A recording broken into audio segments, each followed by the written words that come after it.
Hola, ¿cómo están? Bienvenidos a este curso de filosofía clásica. Eh, Pensaba cómo introducir este curso y recordaba a Karl Jaspers que distingue entre un comienzo y un origen del filosofar. Con comienzo se refería al momento histórico en el que sobre la Tierra un grupo de hombres empieza a preguntarse sobre, sobre el ser, sobre el origen de las cosas. De algún modo hacía falta, de algún modo hacía falta preguntarse sobre el origen. Eso aconteció históricamente en algún momento y fue en Grecia. Pero también podemos preguntarnos por el origen del filosofar, que esto más bien lo que plantea es la fuente del filosofar. O sea, esa experiencia existencial desde la que emana la pregunta por el ser, que puede suceder en cualquier momento de nuestras vidas y que puede suceder en cualquier momento de la vida de la humanidad. Eh, o sea, nos preguntamos por qué somos, por qué el ser y no la nada. Es como la honda pregunta que nos patentiza el ser. Heidegger refiere reiteradamente: la pregunta de la filosofía es la pregunta por el ser, que es la pregunta por la nada. O sea, es el ser que se nos hace enigma. ¿Por qué somos? ¿Por qué hay ser? Eh, bueno, de este modo yo quiero introducirlo porque este curso puede servirnos de algún modo como una introducción histórica, claramente, a los personajes de de la Grecia antigua, con los presocráticos, con Sócrates, Platón, Aristóteles, el helenismo. Eh, Hoy mencionaremos a Homero. O sea, vamos a tener este raconto histórico, pero me gustaría que me acompañen en la inquietud de irnos preguntando a medida que aparece la filosofía, irnos preguntando qué es la filosofía y en qué sentido estamos involucrados en ella. En este sentido también eh, les voy dar, les voy a compartir una,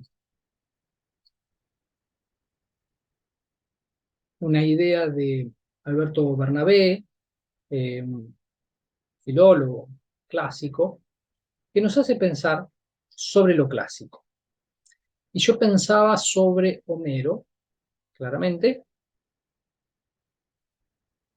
porque dice Bernabé: algo hay en Homero de duradero, de eterno, que lo hace accesible a toda clase de públicos y que lo convierte en el clásico de los clásicos, en el padre de toda la literatura. ¿Qué veo acá? En principio, habla de lo duradero y de lo eterno. ¿Por qué algo es eterno? ¿Por qué algo dura? Bueno, nosotros lo que vemos es que seguimos preguntándonos por Homero, seguimos disfrutando de Homero, seguimos disfrutando de las tragedias de Esquilo, Sófocles, Eurípides. Sigue habiendo algo actual, sigue habiendo algo actual en aquello tan lejano en el tiempo. Eso es parte de lo que lo hace clásico. Ahora, ¿por qué? Porque sigue dando con una fibra de lo que somos. O sea, el artista dio en la tecla con una fibra de lo que somos. Pusieron por escrito, pudieron poner por escrito algunas experiencias que dan, podríamos decir, con cierta esencia de lo humano, ¿sí? Una fibra íntima. Lo clásico toca alguna fibra íntima de lo que somos. Y el tema es que lo han puesto por escrito. Por eso tenemos a los trágicos, como Homero, que han sabido hacer esto. Es muy interesante, me gustaría plantear esto. Fíjense que se escriben en distintos géneros. Hay historias como la epopeya homérica o las tragedias, pero con la filosofía va a empezar a haber también otro género, un género más filosófico, una prosa filosófica. Pero vamos a tener en Parménides un poema filosófico y en Heráclito unos aforismos, fragmentos. En Sócrates no vamos a tener palabra. ¿Qué pasa con la escritura? ¿Cómo la escritura va a acompañar el pensamiento? ¿Cómo el pensamiento acompaña la escritura? ¿Qué pasa con la memoria? ¿Se acordarán parte del problema por el que Sócrates no quiere escribir? Se lo hace contar Platón. Es porque con la escritura ya no nos acordamos entonces, porque ya no hace falta. ¿Sí? Esta es una de las primeras críticas a la técnica, la que hace Sócrates, ¿no? La escritura como una técnica. Es una técnica para que no sea necesaria la memoria. Y con la memoria nos metemos en el terreno de las musas. ¿Sí? Voy un poco introduciendo eh, el tema. ¿Y qué pasa con la palabra? La palabra nombra y la palabra describe. Pero la palabra también puede forjar un mundo, que es parte de lo que hace el mito. El mito forja e instala un mundo. Bueno, es parte de lo que vamos a desarrollar. Pero tenemos a Aristóteles que analiza el Edipo Rey. Acá lo tenemos, lo vemos a Edipo con la Esfinge. Analiza Aristóteles Edipo Rey y piensa cómo hace una tragedia para funcionar. Fíjense, o sea, Aristóteles se está preguntando por la tecné, por la técnica de la tragedia. Y acá tenemos un cimbronazo que adelanto. Los poetas, inspirados por los dioses, hablaban tranquilamente desde un saber que no era el propio, sino que eran un canal por el que el dios hablaba al pueblo. Aristóteles va a decir, si vas a escribir una tragedia, tenés que aprender a hacerla. Hay una técnica. Y Platón ya había dicho algo así, criticando a los poetas, porque de hecho los criticaba porque no sabían lo que hacían, porque no sabían de lo que hablaban. ¿Por qué? Porque en realidad el que hablaba era el Dios. Había una inspiración ahí, no había una técnica. Bueno, estoy poniendo elementos sobre la mesa. Eh, Quería mencionar al Edipo, porque cuando dice cómo es que funciona la tragedia griega, dice Aristóteles, Edipo tiene algo característico que hace que podamos empatizar con él. Podemos empatizar con Edipo y podemos sufrir con él. De algún modo, esta es la habilidad de los trágicos, del artista, del narrador, permitirnos que nosotros como público, como espectadores, vivamos algo que no estamos viviendo. Es lo que nos ocurre con el cine. Permitirnos vivir una experiencia que es de otro, pero podemos empatizar con ese otro. Y eso a nosotros nos pone en un lugar de vivir una experiencia novedosa, increíble, que si fuera solo por nosotros no viviríamos. Eso el teatro, ha generado entonces la posibilidad de debatir sobre cuestiones humanas y de ponerlas en palabras, porque además las ves en otros, ¿no? Cuando lo vemos en otro y no estamos tan involucrados, tenemos una distancia que permite la pregunta y que permite el debate y la discusión. Bueno, para Aristóteles esto también va a permitir la catarsis.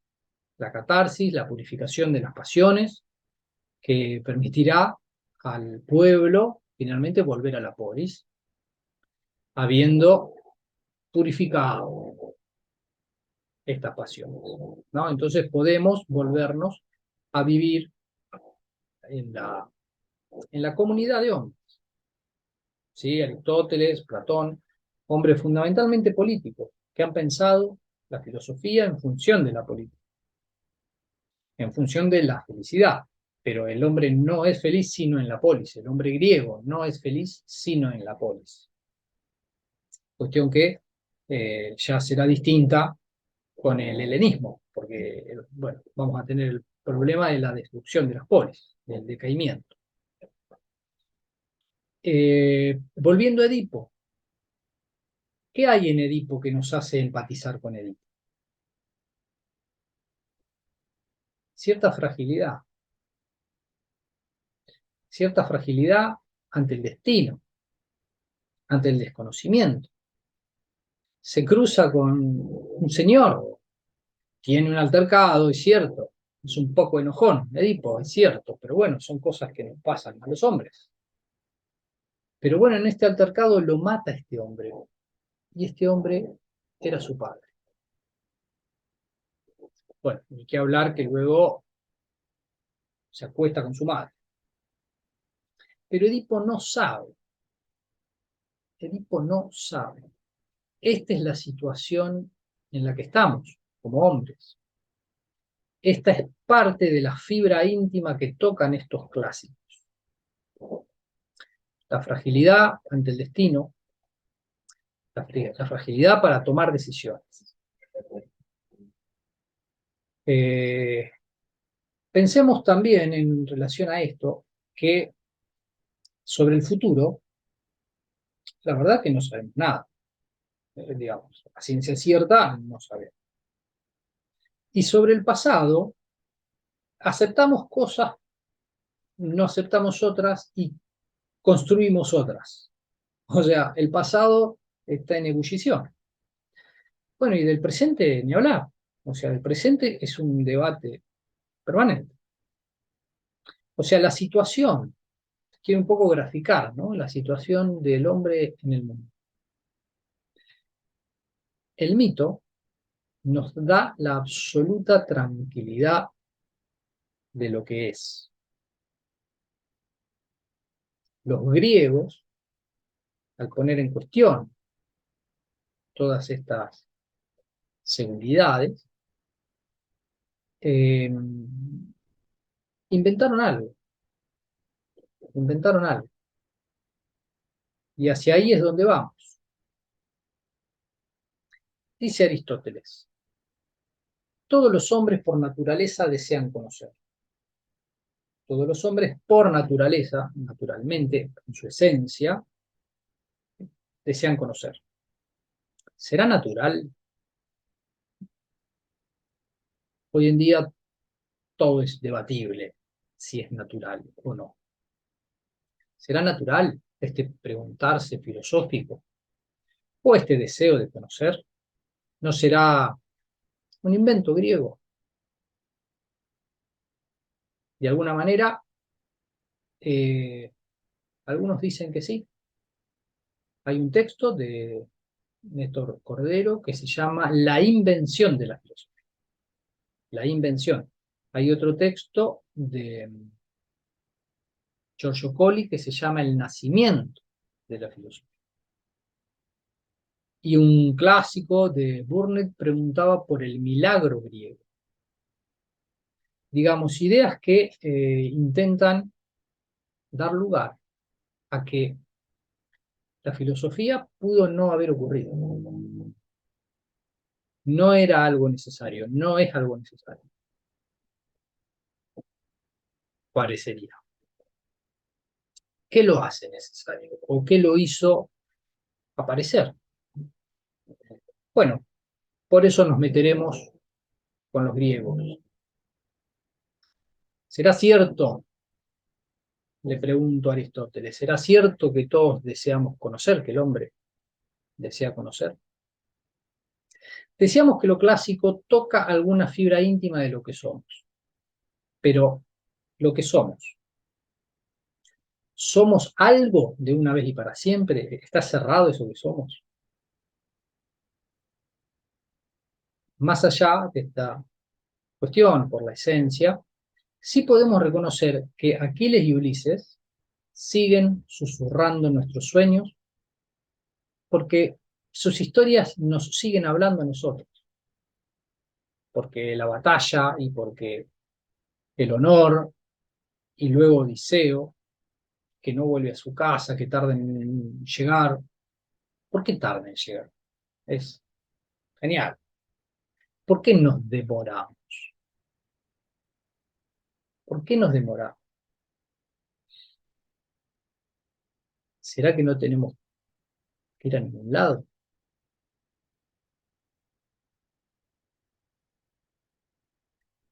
Nos metemos entonces a indagar un poco qué pasa con la filosofía, qué pasa con los griegos, y nos preguntamos sobre el mito y el logos.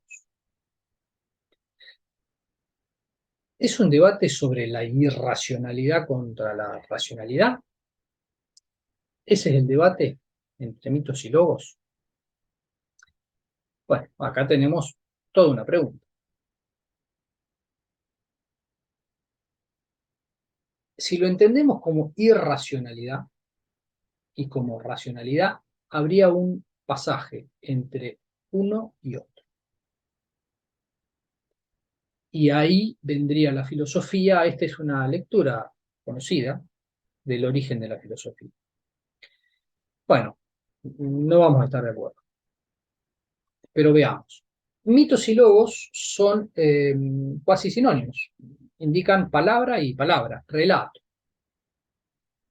pero ha sido usado como términos, se han utilizado para contraponerlos, porque más allá de lo que significa, hay actitudes mentales diferentes ante los relatos. A algunos relatos los creemos y a otros relatos no les creemos. Con la progresiva pérdida de la religión clásica, eh, mitos devino en leyenda o fábula.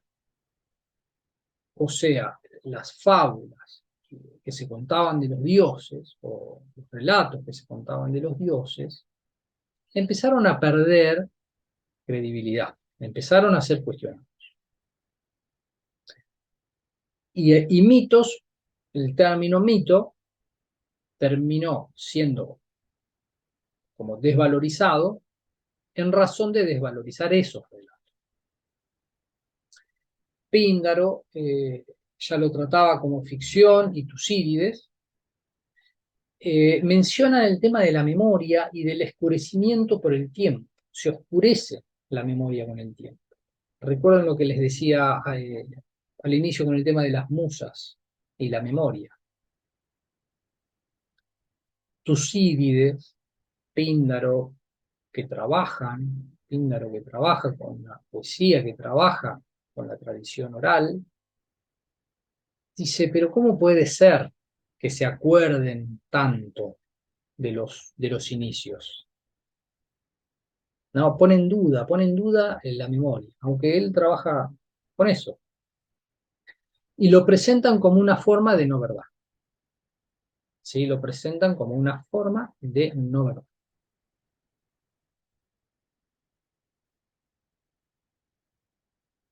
Platón, en la línea de Píndaro, dirá, mitos aparece como cuento, como un decir no importante. Les leo. Sócrates le dice a Calícles, pues dicen que no es justo dejar a medias ni aun los cuentos. Aquí cuentos la palabra es mito. Dicen que no es justo dejar a medias ni aún los cuentos, sino que hay que ponerles cabeza para que no anden de un lado a otro descabezados. Eh, bueno, claro, hay que ponerles cabeza, hay que ponerle orden a los cuentos, a los mitos. O sea, el mito solo no se sostiene.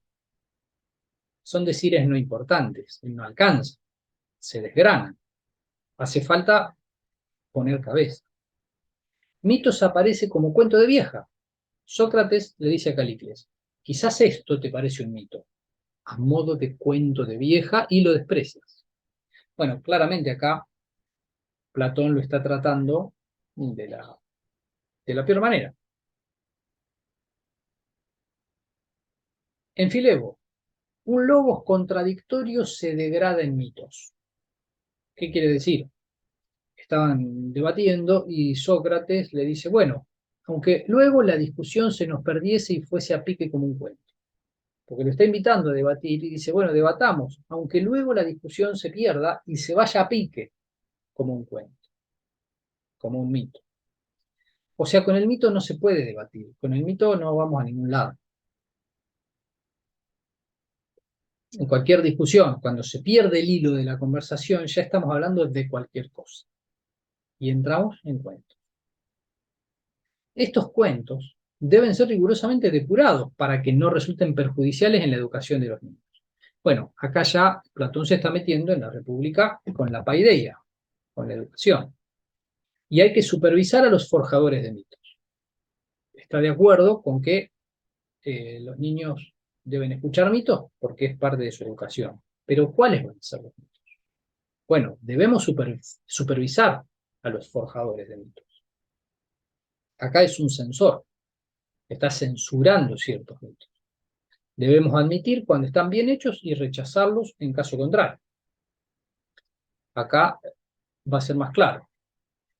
Va a aparecer dentro de la oposición de lo verdadero y lo falso, ¿no? Y propiamente entonces es contrario a lo, como decíamos recién en la República, en relación a la paideia.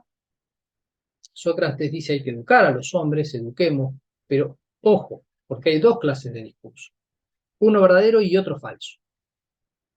Y debemos rechazar aquellos mitos que nos cuentan Hesíodo y Homero, y también otros poetas, pues son ellos quienes han compuesto los falsos mitos que se han narrado y aún se narran a los hombres.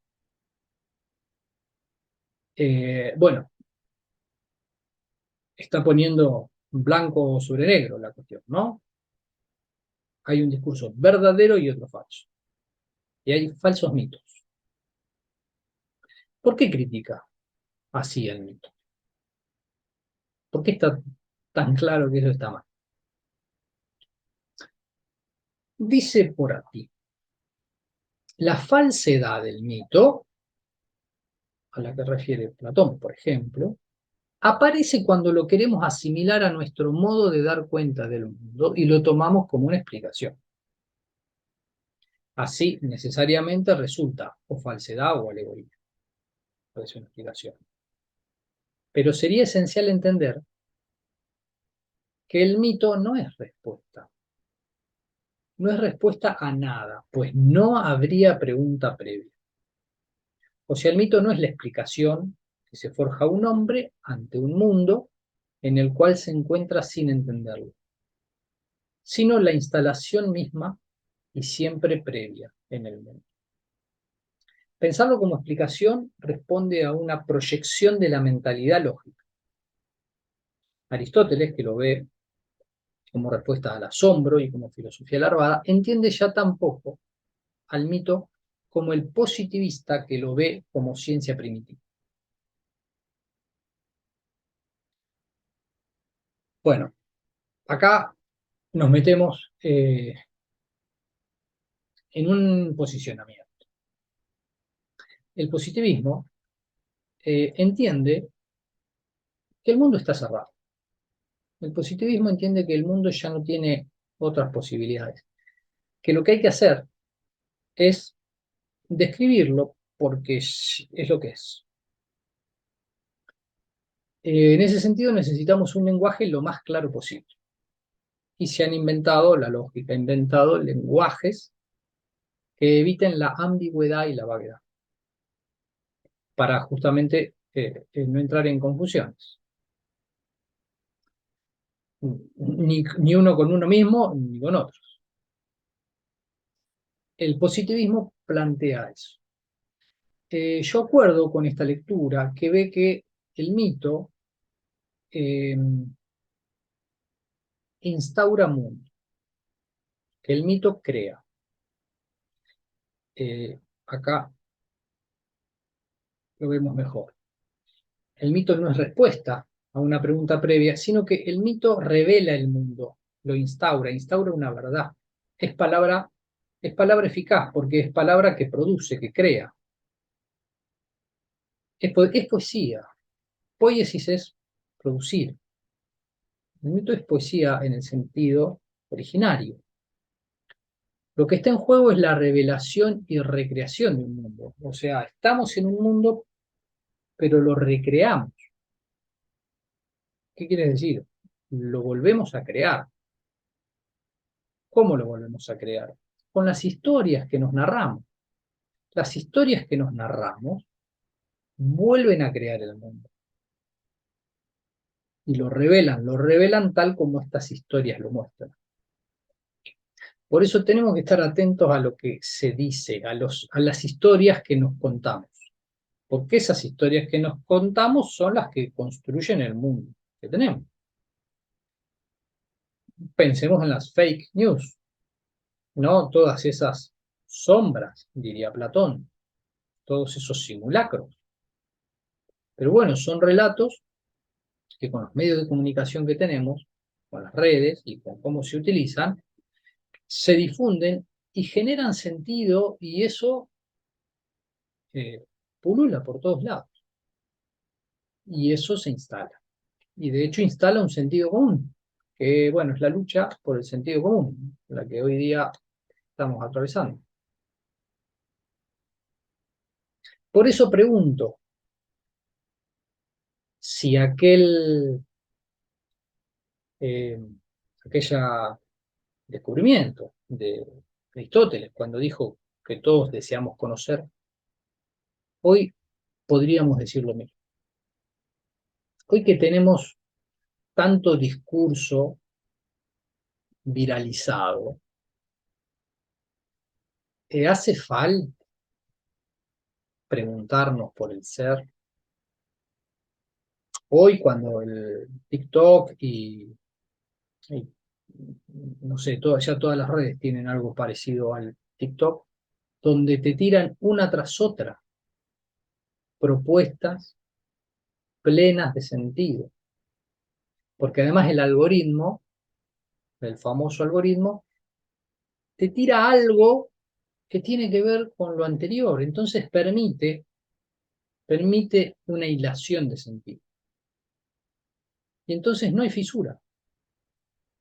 Fíjense en los niños, adolescentes, vecino, vecina, nosotros, cuando estamos con cuando usamos esta herramienta, eh, a mí me pasa, estoy esperando el momento en que ya algo no me interese, en que algo ya no me atraiga para cortar.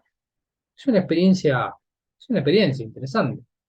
Estoy ahí ante eso y digo uno tras otro, es todo un mismo mito, todo un mismo cuento que tenés que esperar a que termine y que, bueno, no tiene fin, no tiene fin. Así funciona el mito, te instala en una totalidad. Bueno, parece que algo así fue lo que se rompió en Grecia. Entonces, nos preguntamos, entonces, en el sentido del pensamiento mítico, como vimos, en Grecia no hay mito. Grecia es como el acontecimiento espiritual de la ruptura del mito. Y si se rompe el mito ya no hay revelación, sino que lo que tenemos es explicación, que era lo que quería Platón. O sea, Platón estaba pidiendo explicaciones. Por eso lo trata de falso. Y por eso Platón habla de la demostración, porque la explicación necesita un lenguaje demostrativo, no mostrativo, no un lenguaje que muestra cómo es el mundo. No un lenguaje que muestra, sino uno que demuestra. Si vos tenés que demostrar, es porque ya hay algo que está mostrado. ¿Sí? Heidegger trabaja esto cuando menciona el tema de la aletheia y la verdad como aletheia, como una mostración, un develamiento del mundo, un desolvido, aletheia, esta primera revelación, y luego en lenguaje, como lo trabaja Aristóteles, cuando habla de que vos tenés un mundo y tenés un lenguaje que es espejo del mundo. Entonces vos ya tenés un mundo mostrado. Y el juicio va a ser verdadero o falso si coincide o no con el mundo mostrado. Eh, que es otra verdad, es la verdad predicativa, apofánica, va a decir Aristóteles, que tiene que ver con la palabra, pero con poder nombrar algo que ya está mostrado. En este caso, la palabra, fíjense, ya no es creadora, sino que tiene que adecuarse a lo creado, a lo mostrado. En este sentido, no es efectiva, sino que tiene que amoldarse. Es la teoría de la correspondencia en Aristóteles. La efectividad de la palabra la va a conseguir con la técnica. O sea, la palabra ya no va a ser mágica ni va a producir por sí, sino que son las técnicas las que van a generar cambios, las que van a generar un mundo, las que van a generar el ser en el que vivamos. Entonces, el logos occidental, como lo entiende Grecia, Occidente, el logos solo puede aparecer en una fisura de la realidad. ¿Sí? Este es el planteo. Solo puede aparecer en una fisura. ¿Cómo se da esta fisura? Bueno, aquí estamos con las civilizaciones del Egeo, como verán, la cultura minoica, micénica y la Grecia antigua. Eh, en principio tenemos, a fines del, sí, del milenio, del tercer milenio, por el 2200, el 2000, una población nueva que invade Grecia, hablan un dialecto que derivará en el griego, son antepasados, más bien indoeuropeos, antepasados del hombre griego que pertenecen a pueblos que ya estaban diferenciados y traen consigo el caballo, un tema importante porque el caballo va a ser una ventaja frente a los otros pueblos.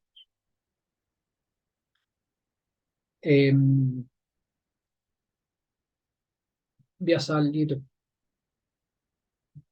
de acá, ¿sí? Pero este mapa es para que más o menos nos ubiquemos, ¿no? Tenemos Creta, el Peloponeso, Ática,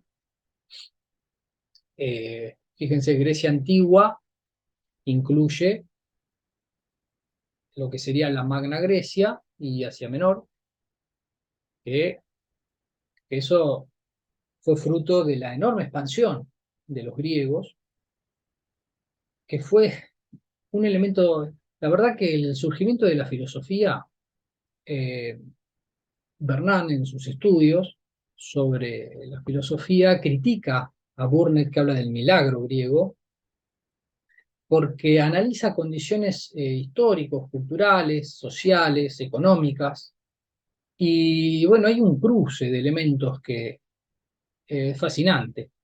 Eh, los griegos tuvieron que expandirse porque no podían, no po- eran, había mucha pobreza Eh, en Grecia hay montañas, es difícil, la, es difícil el cultivo, también es difícil moverse ahí adentro, con lo cual tuvieron más bien que aprovechar la navegación. Y con la navegación empezaron a conocer costas y a conocer otros pueblos, y aparece el comercio y aparece la moneda, y tuvieron que conocer, y generaron colonias, por, bueno, todo lo que tienen acá señalado en la Magna Grecia, Asia Menor, eh, que les trajo noticias de otros mundos, ¿sí? Noticias de otras culturas. Y eso que los griegos claramente tenían dentro de su, digamos, de su universo, que ellos eran un modo y que había otro modo, los bárbaros, ¿no? Los que no hablaban griego, bla, bla, bla, los que no hablaban griego. Sin embargo, buscaban esos otros modos, ¿sí? Eh, o sea, no estaban cerrados ni al comercio ni al conocimiento. Era un pueblo eh, magnífico, abierto a la novedad. Bueno, pasamos, acá podemos ver los dialectos, que también es interesante situar. eh, el griego se dice griego porque habla griego. O sea, ¿qué los unificaba a los griegos? En principio el idioma, los que hablamos griego. Ahora, no es que hablamos el mismo. Como verán, hay dialectos como el eolio, jonio, el ático, el dorio. Son dialectos que, que podemos asociar a localidades y que se ven en los escritos, ¿no? Eh, pero ¿qué hacen al ser griego? ¿Qué los incorporaba dentro de una nacionalidad? La religión, pero además una religión donde cada uno de estos lugares y localidades tenía sus propias advocaciones. Así como nosotros en el, eh, tenemos, eh, por ejemplo, el cristianismo tiene a la Virgen María, ¿no? Por ejemplo, en muchas, o sea, la Virgen de Guadalupe, la Virgen de acá, la Virgen de allá, la Virgen de Luján. O sea, la Virgen es una, pero en cada lugar hay otra. Hay una educación local, ¿no? Eso es muy interesante porque acá ya lo tenemos. Tenemos el Apolo de Delfos, el de Delos, el del Apolo Licio, el Apolo... Bueno, es el mismo, sí, es el mismo. Pero además, cada pueblo inventa su mito de cómo es que sucedió que ese pueblo nació. Eh, bueno, lo que quiero contar con esto es la pluralidad de historias, pero la unidad que les daban estos dioses que podían dar, digamos, que podían metafóricamente fundamentar toda la pluralidad de ellos, ¿no? Entonces, hay un principio que les permite negociar y entre ellos conocerse y conversar. Hay un principio que les permite entrar en contacto todo el tiempo, pero a la vez se diferencia, ¿sí? Hay una unidad y una diversidad. Entrás en contacto y te distinguís. Esto es fundamental, digamos, entre ellos mismos, estas ciudades, ¿no? Estas ciudades, entre ellas, hacían la guerra. Y además tenían por todos lados esculturas en conmemoración de las distintas batallas. Pero eran entre ellos. El agón griego lo vivían en las Olimpiadas, pero se vivía, después se vivía en la filosofía, se vivía en los combates de la poesía, en las tragedias, ¿no? Digamos las competencias de los trágicos. Bueno, se vivía en la guerra. Les gustaba batallar a los griegos. Recién les comentaba esto de los antepasados indoeuropeos del 2000, en el 2200 al 2000. Bueno, a mediados del milenio, fíjense, al 1600, 1500 ya están mezclados con la población local y entran en contacto con Creta. Creta, una civilización fabulosa que les abre los ojos, pero Micenas tiene el caballo y su potencialidad hace que finalmente absorba a Creta. De hecho, se va a hablar de una Creta micénica. Eh, esta Creta que va a ser absorbida por Micenas, bueno, no tenía edificaciones con defensas. Y en cambio Micenas estaba rodeada por muros.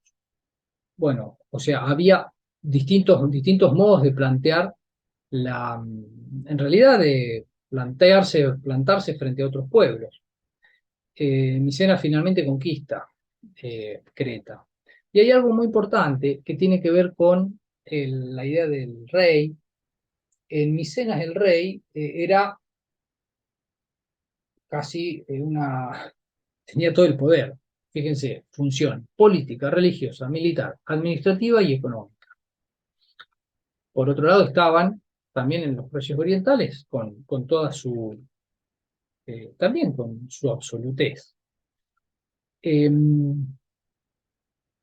hay hay un modo de vida palacial en común, pero centrado en el rey. ¿Qué ocurre ahora? 1200. En el 1200 aparecen los dorios, un pueblo del norte que invade. Aparecen los pueblos del mar, aparentemente se estudia, hay indicios, se habla de los pueblos del mar, como otros pueblos que han saqueado, bueno, estuvieron fragmentando el pueblo que habitaba el Peloponeso. Eh, los dorios se van hacia Creta y también absorben, ahí es donde la parte más destructiva de Creta. Finalmente se hunde la civilización egea. ¿Cuál? Aquella del 1600, del 1500. La que habría terminado con la guerra de Troya, ¿no? La que habría terminado en el sentido, en el 1200 también, se estima, ocurre la guerra de Troya, ¿no? Aquella civilización micénica con Agamenón sería la que culmina su saga en la guerra de Troya. Pero bueno, este mundo se hunde. Este mundo se hunde y quedará como tradición oral y llegará Homero. Se cortan los lazos con Oriente, se retorna una economía agrícola, se pierde la escritura, se pierde la escritura. El Anax, el rey, eh, queda reducido a un jefe local, un basileo. O sea, el gran centro que era el rey se pierde.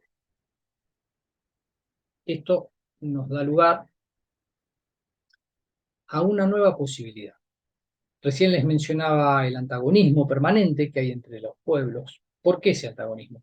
Porque se ha perdido ese lugar del rey fuerte que congrega, ¿no? En el medio ha quedado un vacío. Entonces las tribus se lo disputan, ¿sí? Cuando el vacío de poder se genera, las tribus disputan ese poder y nadie lo puede llenar. Nadie lo puede llenar, con lo cual hay una lucha permanente. De algún modo esto eh, podemos verlo en la mitología, porque se da la lucha entre los dioses. Dioses que también luchan entre ellos y que luchan entre nuevos y viejos dioses. ¿Sí? Nuevamente el Agón es parte del pueblo griego y se muestra acá en las polis, en las luchas de la polis, en el temor de la stasis, de la guerra civil, enorme temor tenían los griegos por esto, pero hacían la guerra igual. ¿Qué pasa con los viejos y nuevos dioses? Tenemos antiguas divinidades, en principio la madre tierra, ¿no? Demeter. Demeter se hará cargo del legado de la madre tierra, que tiene estas características. La madre tierra es la que da la vida, es la que domina la procreación y se ocupa de la muerte. Su orden es inmutable, en el sentido de que no hay manera de modificarlo. Estamos, hombres y dioses, por fuera de la posibilidad de modificar, porque es un orden natural. Esa es la idea de naturaleza. No hay nada que hacer ante lo natural, hay que aceptarlo. Bueno, esto es lo que dirán también, esto es lo que dirán los estoicos, cuando finalmente lo veamos. Hay un orden, es natural, hay que aceptarlo. ¿Qué otra cosa te queda?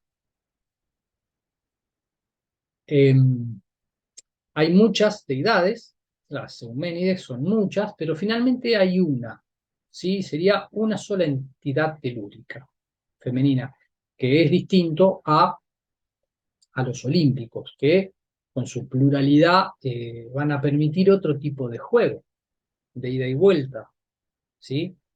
De amores y odios. Acá la madre tierra es tremenda, porque todo vuelve a ella, no hay manera de zafar de ella. Eh,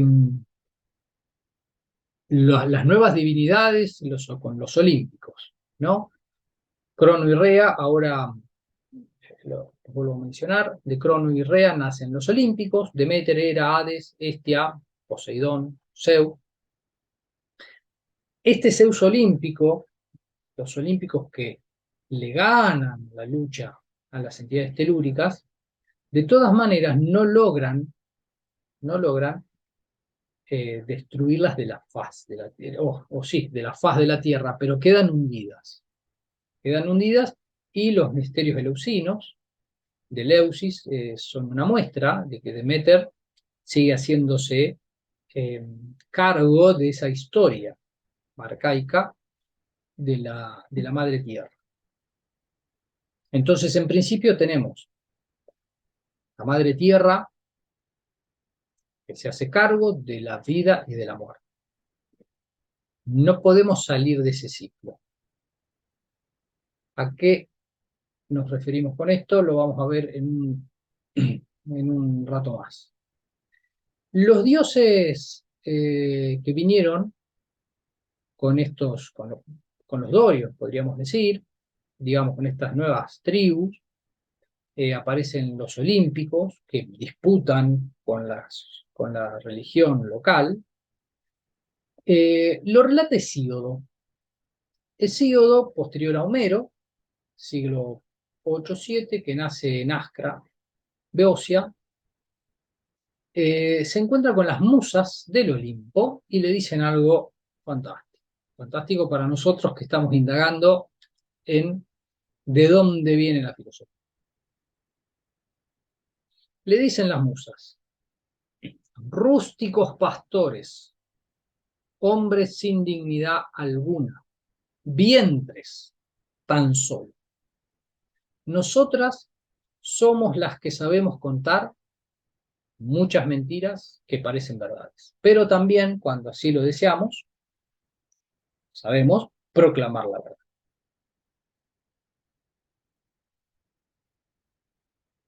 Uf, hay mucho acá ya en Hesíodo. Fíjense la diferencia con la que trata el hombre: rústicos, pastores, hombres sin dignidad, vientres tan solo. Ya se nos está revelando como hombres nuestra fragilidad, nuestra nanidad, ¿sí? Y son palabras de las musas. O sea, Son los dioses los que te están diciendo esto.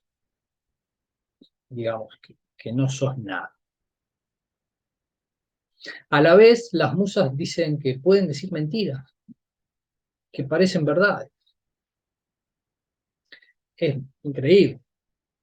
O sea, Hesíodo, inspirado por los dioses, escucha que lo que va a escuchar puede ser una mentira que parece verdad. Es un juego. Les gusta jugar a los griegos. Les gusta el engaño. Es como si entendieran que hay algo de la sombra y del engaño y de la máscara que forma parte de nuestras vidas. Nosotros nos engañamos, es nuestro modo de seguir adelante, quizá.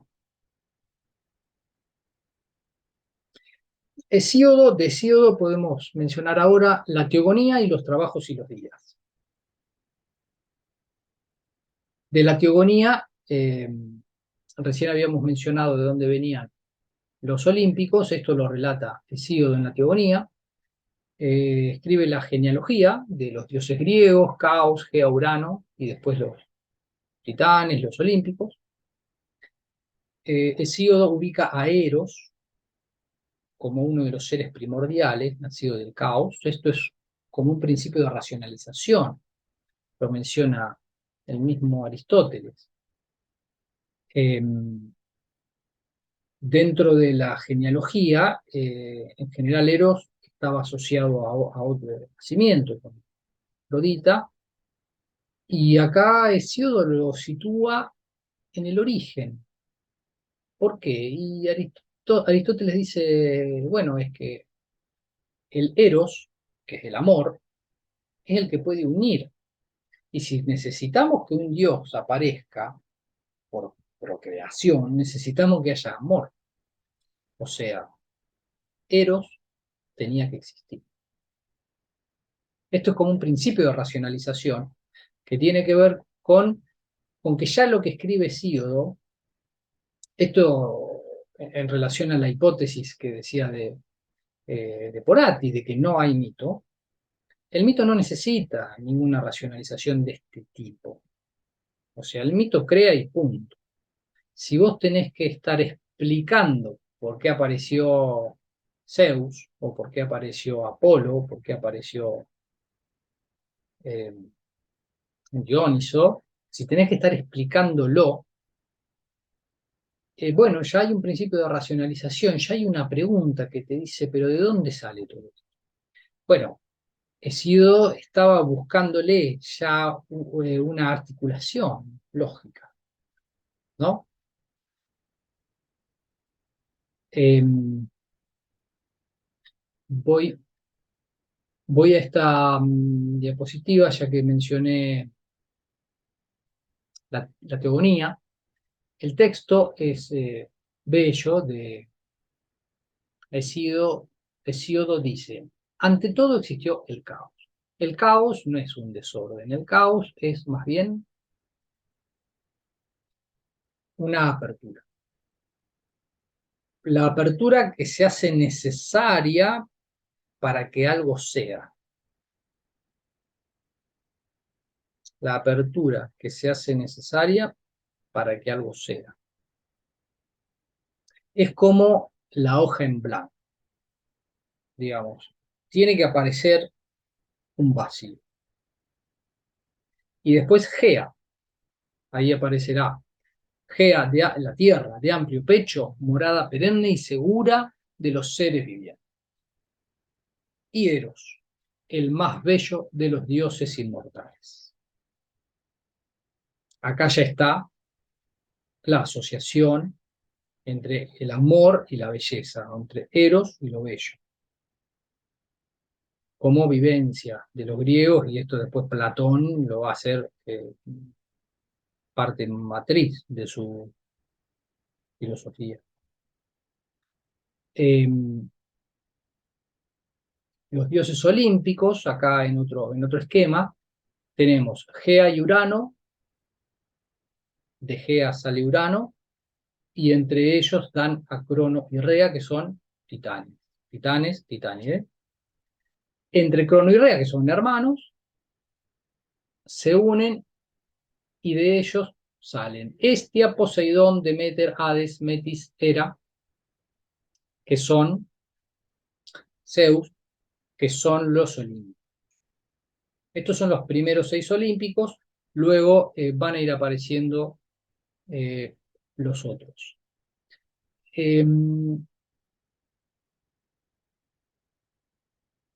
Les cuento, vuelvo acá, les cuento de Hesíodo, el texto de los trabajos y los días, se los cuento porque después lo retomo brevemente. En los trabajos y los días, que aparece el mito de Prometeo, por ejemplo, y de Pandora, aparece la disputa por el trabajo. La disputa por el trabajo y la necesidad de trabajar.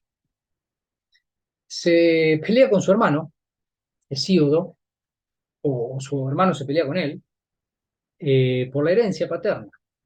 Aparentemente el hermano no hizo las cosas bien, dilapidó lo suyo, vuelve y le pide lo de él, pide una ayuda, no está bien tratado, no lo trata bien a Perses, que es el hermano de Hesíodo, no lo trata bien a Hesíodo. Hesíodo acusa sentirse mal por la relación, porque es su hermano, pero a su hermano no le importa, y los tribunales de ese momento le dan la razón a su hermano con lo que ocurrió con la herencia y de hecho, con parte de la herencia de Hesíodo. El hecho de que los tribunales locales le den la razón al hermano lo decepcionan enormemente a Hesíodo, porque no es solo una cuestión de un enojo entre hermanos, o sea, no tiene que ver con algo particular, sino que pasa a una esfera de la polis, pasa a una esfera de la ciudad, pasa a una esfera de la justicia, o sea, pasa a algo más universal. Esto amerita una reflexión, amerita una crítica, amerita la necesidad de que discutamos sobre esto y reformemos el modo en el que vivimos. En los trabajos y los días, entonces, se ocupa de hacer un llamado de atención sobre la justicia y la moral. Está lleno de consejos, diatribas, menciona obviamente los principios éticos, cómo nos debemos conducir y cómo no, condena otras conductas, y da normas para estimular el trabajo. Porque se ve que el hermano no quería trabajar y él tenía que trabajar, y la tierra en la que estaba Hesíodo era muy difícil de trabajar. Y se dan enseñanzas para la agricultura y la navegación, ¿no? Eran los recursos que tenían los griegos. Ahora, fíjense la concretez de los planteos de Hesíodo. O sea, quien escribe la teogonía, estos relatos, te está escribiendo ahora cuáles son sus problemas. ¿Puede ser eso un mito? O sea, responde a cómo se plantean los mitos. Los mitos plantean un mundo que no es el mundo nuestro, es el mundo de los dioses. O sea que acá Hesíodo se está haciendo cargo de la tradición y está poniendo por escrito esta genealogía de dioses. Pero a la vez le está hablando a su pueblo y a su gente sobre los problemas locales. Fíjense, siglo 8-7 a.C., y ya estamos preguntándonos por cómo vivir mejor. O sea, ya Hesíodo se preguntaba eso, por cómo resolver nuestros problemas.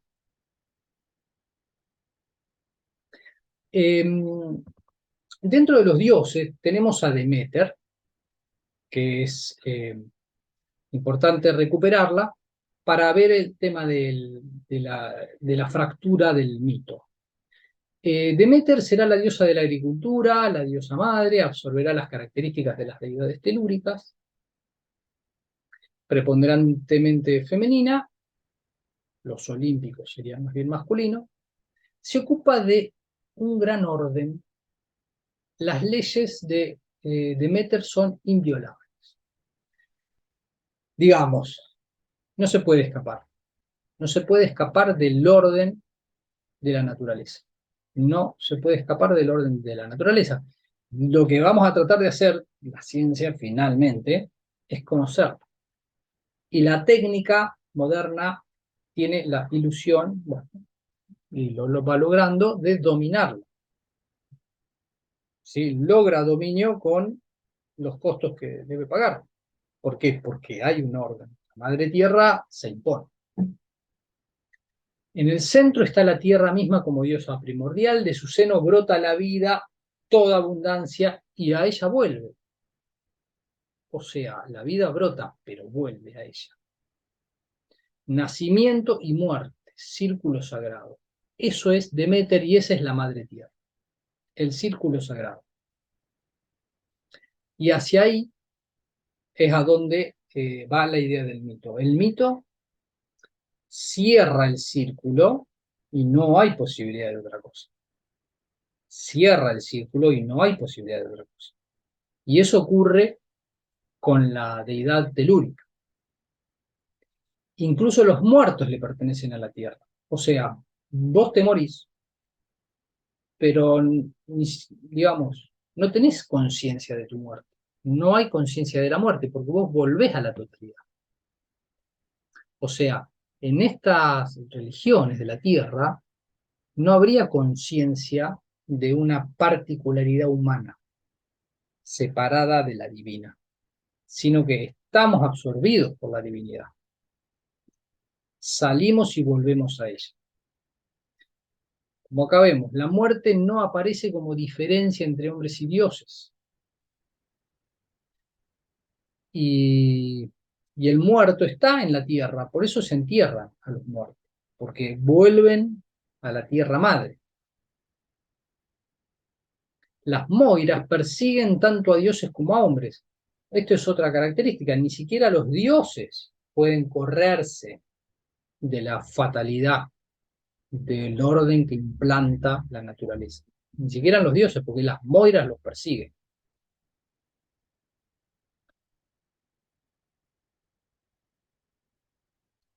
Acá, para hacer un breve repaso, porque hablamos del palacio y recién hablamos de la tierra. La ruptura de la tradición en el 1200, ¿no? Ese hundimiento de, de los palacios micénicos y de toda esa civilización, se produce un gran olvido. Fundamentalmente se olvida el palacio y la tierra. Con la idea de que se olvida el palacio, ¿qué se quiere decir? Que hay un vacío que va a dar lugar a las polis. O sea, ya no hay un rey, quedarán las tribus, y eso va a dar lugar a las distintas, que son un montón de polis, que disputan entre sí y que tienen un principio de unidad, que decíamos, la religión y el idioma, ¿no? Por otro lado, la tierra. Ya no se respetan los lugares de culto anteriores y las tumbas quedan atrás. Desaparece ese mundo subterráneo de Demeter. Las tumbas quedan tan atrás que ahora ya no se entierran. En el mundo homérico, lo natural va a ser la cremación. Y fíjense qué simbólico. O sea, ¿qué pasa con la cremación? El fuego que quema genera humo y el humo se va a los cielos. Cuando enterramos, cuando enterramos, el cuerpo se va para abajo, se degrada, ¿no? Y vuelve a la tierra madre. O sea, son dos prácticas que mencionan claramente, que responden a dos modos distintos, ¿no? De plantear la relación con los dioses. O sea, los dioses son otros. Y los nuevos dioses, del cielo, los celestes, los nuevos dioses, se enseñorean sobre la tierra. O sea, empiezan a hacer sus cosas. Sus cosas implica lo que cuenta Homero en la Ilíada. Homero en la Ilíada cuenta terriblemente esta guerra, que son los últimos días de la guerra, ¿no? Eh, pero donde empiezan a jugar los dioses entre ellos. Y bueno, ellos pelean entre ellos y los aqueos y los troyanos les toca una cosa y les toca otra. Homero lo podemos ubicar en el siglo IX, fines del IX o en el octavo. En las costas de Asia Menor, en las islas Quíos o Esmirna, en Jonia. Sus dos grandes obras son la Ilíada y la Odisea. Son epopeyas, no mitos, vuelvo sobre el tema.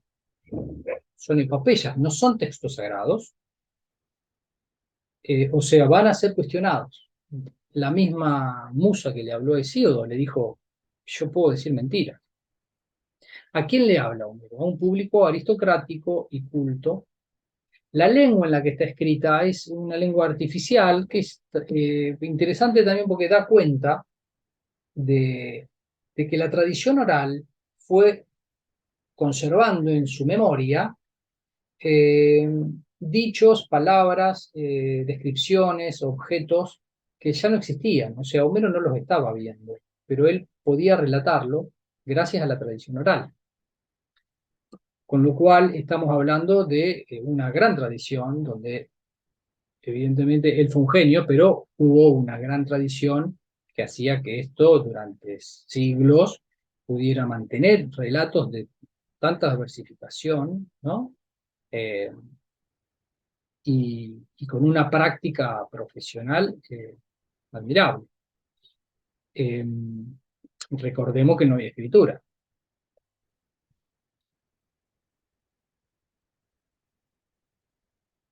Mm, Homero. Bueno, acá tenemos a Aquiles y a Héctor que se enfrentan, ¿no? En la Ilíada. Eh, y Aquiles y Ajax jugando a los dados. Es fantástico, ¿no? La guerra y el juego, pero el azar. El azar porque siempre están los dioses ahí dando vuelta. En la Ilíada aparecen los dioses, pero aparecen de otro modo, y no aparecen como una vitalidad mágica.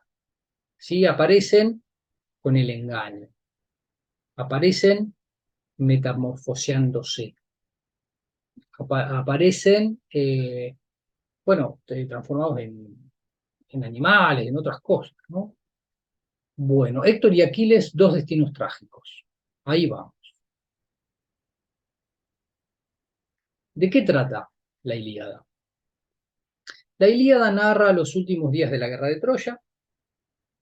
Eh, Les digo así en breve, pero bueno, para ubicarnos. Eh, Arranca con la cólera de Aquiles. Pero ¿de dónde surge la cólera de Aquiles?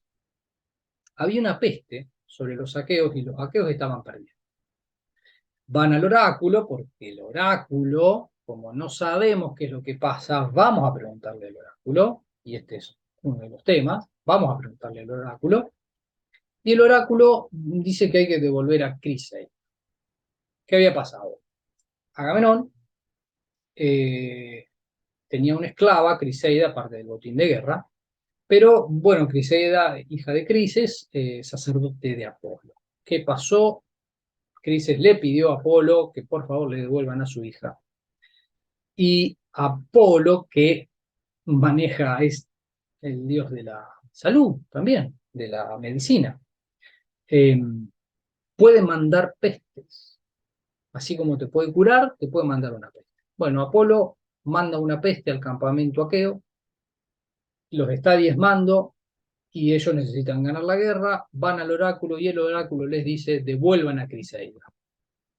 Bueno, Agamenón no quiere saber nada, pero finalmente, bueno, quiere ganar la batalla. Así que dice, ok, devolvamos a Criseida, pero me voy a quedar con Briseida. Briseida era el botín de aquí. ¿Para qué semejante, para qué hiciste semejante cosa? Podríamos decir. Bueno, así son las historias. Eh, Aquiles se enfurece y se va. Se va a su tienda y no atiende a la batalla. No atiende a la batalla, siguen perdiendo los aqueos. Van varios a decirle, Aquiles no quiere saber nada. Finalmente Patroclo, que es un gran amigo, amante de Aquiles, bueno, decide entrar a la batalla y toma las armas de Aquiles. Toma las armas y con esas armas confunde al enemigo, les hace creer que es Aquiles. Acá tenemos nuevamente el engaño, ¿no? Yendo a la batalla, los troyanos creen que es Aquiles, se va para atrás, los aqueos van ganando y Héctor dice, terminemos con esta masacre y lo va a enfrentar al supuesto Aquiles. Bueno, este aquí que el supuesto Aquiles no es Aquiles, así que Patroclo muere. Es terrible porque finalmente lo descubren, pero eh,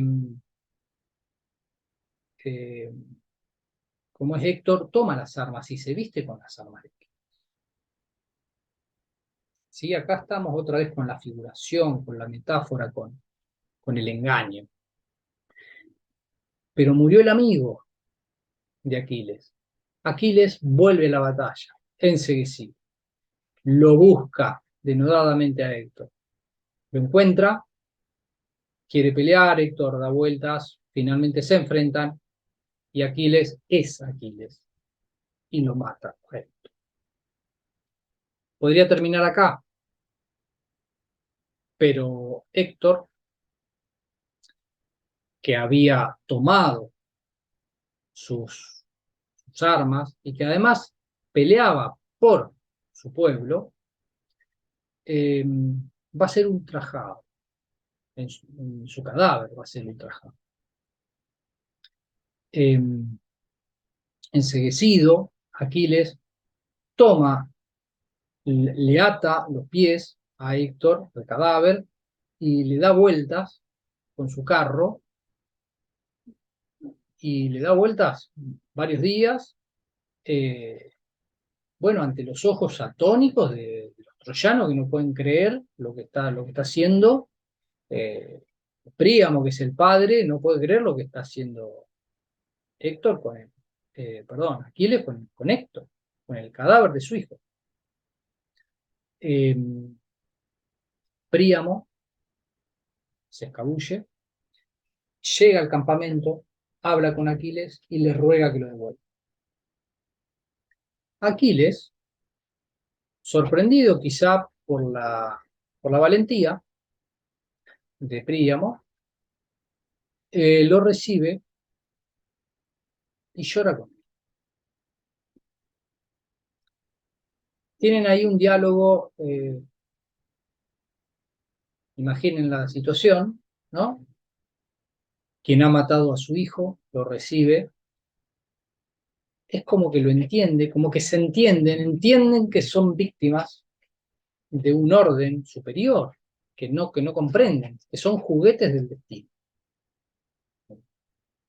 De este modo, le entrega el cadáver para que haga las honras fúnebres y así termina la Ilíada, se llevan el cadáver de Héctor y decretan 12 días de tregua y desarrollan las honras fúnebres.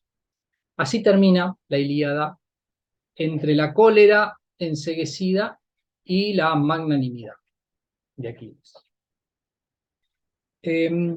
Si quisiéramos ir a las raíces mismas de la civilización griega, De algún modo podemos verlo en el capítulo 24, en el libro 24 de la Ilíada, el último, donde se muestran estos aspectos de una moral y de una política, de una retórica, en en los hechos, palabras, conductas que se resaltan en la descripción que hace Homero. Por ejemplo, los presentimientos sobre la vida y la muerte, sobre la aceptación del destino, el derecho a la misericordia,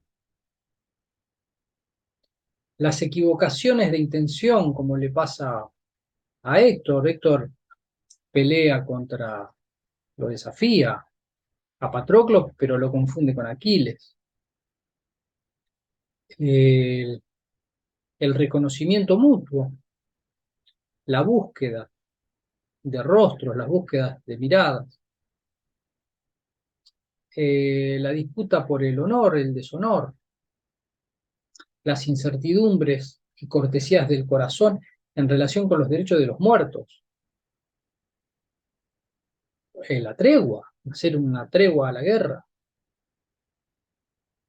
los vínculos entre juventud y ancianidad, y el amor y el desamor entre padres e hijos. Todos lugares comunes para nosotros, pero son lugares comunes porque se vienen reiterando en la literatura desde los tiempos de las tragedias. Eh, a Homero hoy lo tenemos en cine y en las series. El tema es que estas series o el cine quede con esa fibra de lo humano, ¿no? Como para volver eh, a- como para volverlo clásico o como para volver a dar con una clave de lo que somos.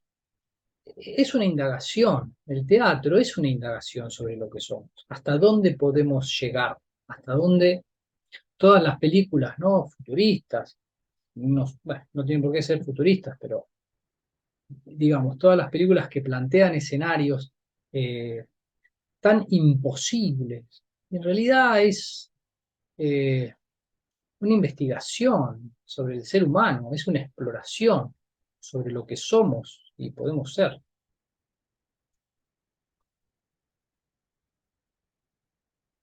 Este etos homérico, eh, recuperando un poco lo que decíamos, no es un decir sagrado como el que se da con la religión de la Gran Madre. Los hombres no están junto a los dioses en un acontecer cósmico, sagrado y unitario en sentido telúrico. O sea, ese círculo sagrado del que habíamos hablado, que se cumple en sí mismo y donde el hombre está metido ahí y el hombre no tiene individualidad, no se sale de él, no se puede salir de él. En este caso, lo que vemos es que la muerte es un límite. Acá se experimenta la muerte como límite. La muerte propia es una muerte y la muerte del otro es una muerte.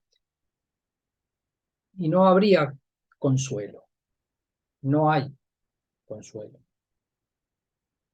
La muerte distingue hombres y dioses.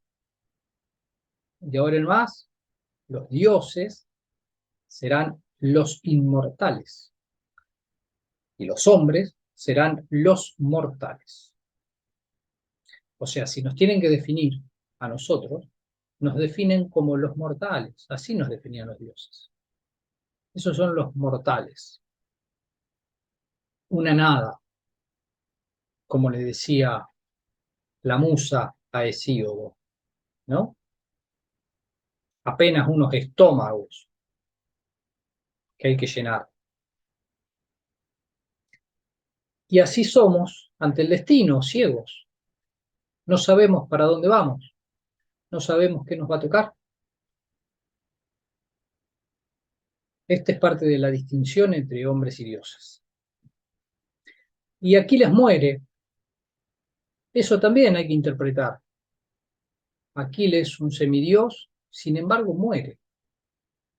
O sea, de algún modo está él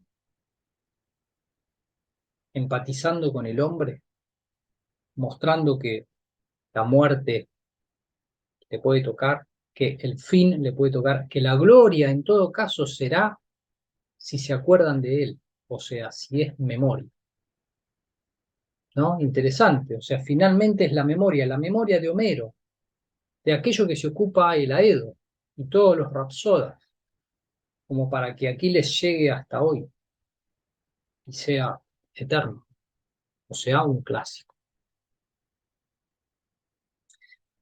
El tema es que esta muerte y este límite genera una posibilidad que creo interesante poder asociar con los oráculos, porque la adivinación y los oráculos tienen que ver con un no saber y con un querer saber y una necesidad de responder, con una inquietud existencial sobre el futuro, sobre el pasado y sobre el presente también.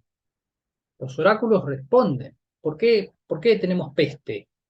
¿Sí? No pregunta sobre el futuro, pregunta por el pasado. ¿Qué pasó que hay una peste? O sea, los oráculos son una puerta al saber. Son una puerta al saber. Otra puerta puede ser la filosofía. Por eso digo acá, puede instalarse una pregunta originaria. Puede instalarse una pregunta original. En ese sentido, el logo puede aparecer en la estela de los oráculos, así como el oráculo de Delfos. Eh, Valterotto, reflexionando, pensando sobre la sentencia del oráculo, el conócete a ti mismo, nos dice, fíjate en la forma de la naturaleza. O sea, el oráculo lo que nos está diciendo con el conócete a ti mismo es, fíjate en la forma de la naturaleza. ¿Qué es lo natural? Conoce los límites de la humanidad, reconoce lo que el hombre es, lo que sos, conoce tus límites. Cuán lejana es la distancia que lo separa del señorío de los dioses eternos. No es eterno, no es Dios. Ese es el límite de tu humanidad. Está claro el oráculo, está claro. Ahora es un oráculo, o sea, todo lo que dice el oráculo está abierto al enigma, porque los sacerdotes lo tienen que interpretar, ¿no? En la estela de dar respuestas a estos enigmas es donde aparece la filosofía, o una posible filosofía. Termina Porati en el texto que les mencioné, que trabaja el tema del mito, y donde se cuestiona si hay o no mito y qué es el logos en este sentido. Entonces dice, tal vez allí, en ese hiato que abre la muerte, puede alojarse por primera vez una verdadera pregunta. Esto es, una pregunta sin respuesta, o sea, una verdadera pregunta. Después podrán hacerse preguntas explícitas que recibirán respuestas discursivas. O sea, va a haber discurso, puede haber discursos, respuestas discursivas que vayan atando, hilando una cosa con otra en función de preguntas explícitas. Bueno, eso será el advenir del logos. Esa será la posible filosofía, los posibles discursos que se articularán para responder. Bueno, a nosotros nos queda entonces entrar en este camino que se ha abierto de la filosofía para llegar a un logos más o menos claro como el de Aristóteles. Hay que atravesar otros y otras alternativas como la de los presocráticos, la de los sabios. Eh, Así que, bueno, en este camino estamos enviados. Espero entonces poder vernos en el próximo episodio con, en principio con los siete sabios, y bueno, y empezaremos con los presocráticos y a indagar en ese nuevo logos. Hasta pronto.